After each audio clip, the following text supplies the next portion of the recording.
Hey Dunchbags, what's going on? It's LandonRemixes here, and welcome to the 10th edition of Rapid Fire Reviews, the last one for the year, and this one's absolutely packed, so let's get straight into this.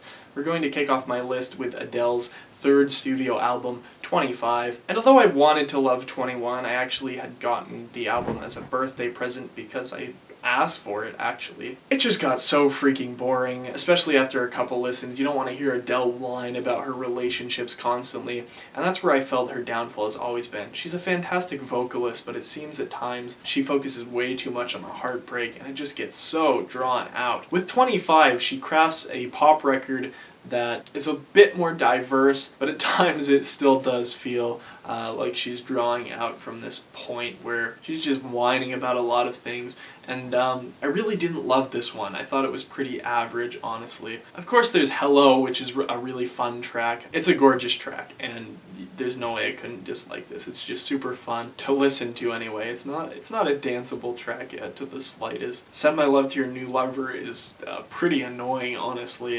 Just hearing her vocals kind of stretch in these ways that you didn't really want to hear Adele stretch her voice. Remedy kind of sounds almost like maybe a gospel track, and it's really a beautiful track. I'm pretty sure Ryan Tedder co-wrote this one, or maybe one of the other tracks on the record. Didn't love this one. Like I said, a lot more diverse than 21. Definitely a step up from that album and further from 19 as well. I think this one's good, but still pretty average, so I'm going to give this one a solid 5. I'm trying to be more conservative with my reviews this year and rate things a little more harsh than I usually would. Might get a little more dislikes, but I didn't love this record, so I've got to give it a 5. Let's talk about mother freaking David Guetta. Now, his last album, Listen, was absolutely nothing special. With the deluxe Listen Again version of this album, it's even freaking worse. In fact, the only thing I really thought that was fairly interesting on this was the Fetty Wap collab, Bang My Head, and the original of this I actually liked quite a bit. This one I like a little bit more, taking on a little bit more of a tropical sound, and featuring a vocalist that I didn't really like initially with songs like Trap Queen.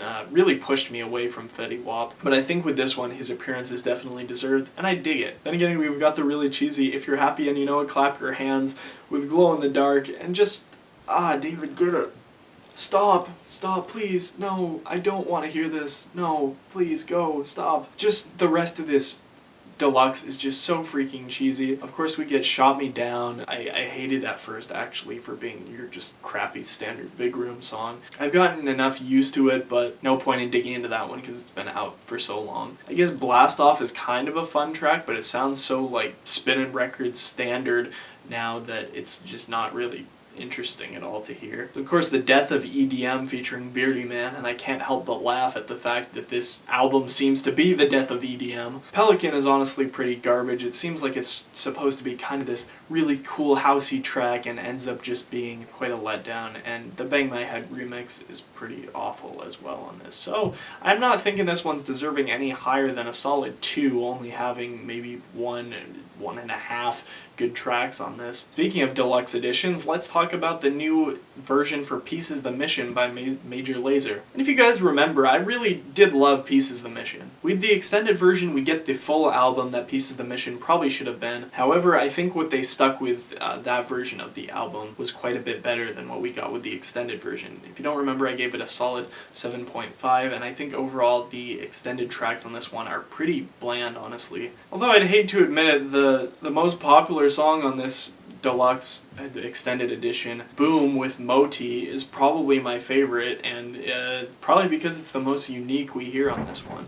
Other than that, the rest of this seemed pretty average at best. I'm going to give this one a 6.5. Definitely deserving of this because extended tracks are pretty average other than Boom. Really like that one. Whatever. For all intents and purposes, Stonebank's debut Monument EP is a bass house EP, and although it's weird to hear this as a style for his debut, I dig this one for the most part. Monster Cat seemed to promote, for the most part, Lost Without You, although I really don't think that was the best track on this one. Honestly, think Finally was the best for bass house on this one.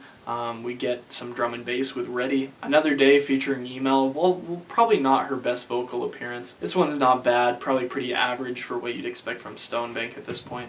And Chokehold featuring Concept is more of a glitch hop style. And I think this is one of the best appearances Concept has made. I always loved holding on to sound with concept, and with this one it's probably even better. With this one I'm actually feeling more of a 90s hip-hop vibe along with that glitch hop sound. Overall I think that kind of overshadows this EP, is that it's just a really fun thing, and although some of the tracks are pretty average and standard in EDM, I think this one was a success for Stonebank. Let's give it a solid 7. Now let's talk about Sigma's debut album, Life. Now Sigma kind of got big with the release of Nobody to Love, which of course they do feature on this album. I'm honestly really torn because I don't know whether to love it or hate it. It's more interesting than a lot of drum and bass albums this year, but at the same time the deluxe and the regular edition of this have their track list completely flip-flopped, making me wonder why the album is so interchangeable and if they just like put the album on shuffle in order to figure out which way they were going to order them. I don't know what's up with that. The regular edition is fun. I think there's a lot of really cool vocal guests, especially with